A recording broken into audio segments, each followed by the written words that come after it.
नमस्कार मित्रों, मैं doctor Bhupendra vastu Shastri vastu solution India में आपका हार्दिक स्वागत करता हूं।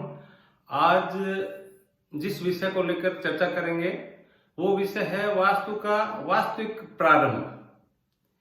वास्तविक प्रारंभ से मतलब ये है कि वास्तु की व्यवस्था किस प्रकार से प्रारंभ हुई या व्यक्ति को कौन सी दिशा सूट करती है, कैसे उसका व्यापार होना चाहिए, किस दिशा में उसका घर होना चाहिए, ये सारी अपन चर्चा करेंगे। इससे पहले मैं आपसे एक रिक्वेस्ट करूंगा कि मेरे YouTube channel vastu solution India को लाइक करें, सब्सक्राइब करें, शेयर करें, हो सके तो बेल आइकन बटन भी दबाएं, जिससे कि आपको डेली की अपडेट मिलती रहेगी। तो अपना विषय है कि वास्तु और वर्ण व्यवस्था। वास्तु का वास्तविक आधार है कि व्यक्ति जिस कार्य को कर रहा है उसके आधार पर वास्तु का भवन होना चाहिए। उसके आधार को मानते हुए, अपने वर्ण व्यवस्था को मानते हुए उसको दिशा विशेष चुननी चाहिए, जिससे कि उसको ज्यादा फायदा मिले, ज्यादा लाभ मिले।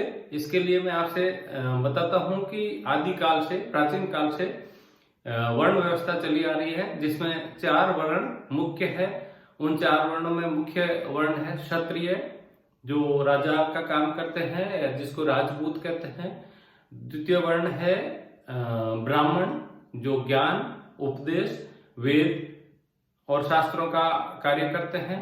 उसके बाद में आता है वैश्य वर्ण, जो व्यापार से रिलेटेड, या जिसको अपन बनिया कह सकते हैं, या व्यापारी वर्ग।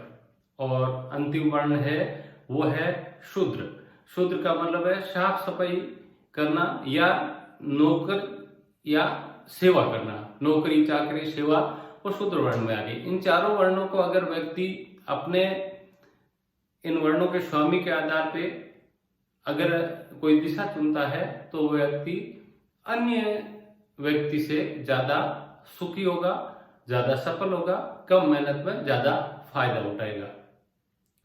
क्षत्रिय जो वर्ण है वो वर्ण पूर्व दिशा का स्वामित्व है, राजा यानी कि सूर्य की दिशा। अगर कोई क्षत्रिय वर्ण, या उससे जरूरी नहीं है कि वो जाति से कोई व्यक्ति हो। आज के टाइम में क्षत्रिय वो कहलाता है जैसे कोई पॉलिटिशियन है, राजा है या उच्च अधिकारी है, जो राजकाज को संभालता है, प्रशासन को संभालता है, सत्ता को संभालता है, या जिसकी हुकूमत है, जिसका नाम है, यश है, या वो अपने आप में एक उभरता हुआ सितारा है, उसको क्षत्रिय कह सकते हैं।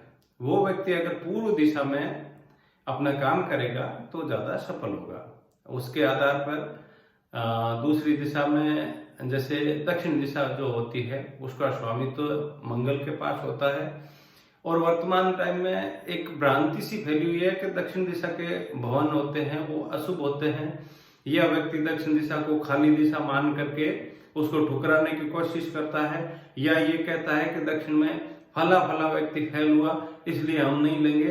तो सबसे पहले जो ये भ्रांति पाल रहे हैं उनको मैं ये कहना चाहूंगा कि फला फला व्यक्ति उत्तर दिशा में भी फैल है, फला फला व्यक्ति पूर्व में भी फैल है और पश्चिम में भी फैल है, तो व्यक्ति दक्षिण में भी फैल ही है। दक्षिण दिशा वैश्य वर्ग के लिए सबसे ज्यादा सूटेबल दिशा है। उसके आधार पर जो नौकरी चाकरी है, नौकरी चाकरी का मतलब यहाँ पर निम्न वर्ग से नहीं है। चाहे वो किसी भी उच्च ओहदे पे बैठा है और व्यक्ति सर्विस कर रहा है, जैसे मैं आपसे बता दूं कि न्यायिक विभाग से जुड़ा हुआ व्यक्ति बहुत उच्च ओहदे पे होता है, आम आदमी से उसका बहुत अलग और एक अलगाव होता है, जिसमें उसकी कार्य प्रणाली को प्रभावित न हो, इसके लिए भारतीय संविधान में भी कहीं न कहीं इस प्रकार की व्यवस्थाएं की गई है, जिससे कि न्यायपालिका और अन्य व्यक्तियों में थोड़ी सी दूरियां हैं। तो जो न्यायपालिका से जुड़े हुए हैं या जो सर्विस कर रहे हैं, किसी के भी अधीन, सर्विस का मतलब होता है आपकी एक फिक्स पे आना, या आप अपने गुण धर्म के आधार पर किसी को सेवाएं देना। तो उन व्यक्तियों के लिए पश्चिम दिशा सबसे सूटेबल दिशा है। और रही बात ब्राह्मण वर्ग की, जो कि सबसे ज्यादा उपदेशक वर्ग है, ज्योतिष की जानकारी रखने वाले, ज्योतिष को तो वेदों का चक्षु कहा गया है। सबसे ज्यादा ज्ञान, गुण, धर्म व्यक्ति को सदमार्ग पर चलने के लिए ब्राह्मण वर्ग सबसे ज्यादा सपोर्टिंग वर्ग है। उन वर्ग के लिए, या जो धर्म से जुड़े हुए हैं, या जो नीतिगत कार्य कर रहे हैं, उन व्यक्तियों के लिए सबसे बेस्ट जो दिशा है वो दिशा है उत्तर दिशा।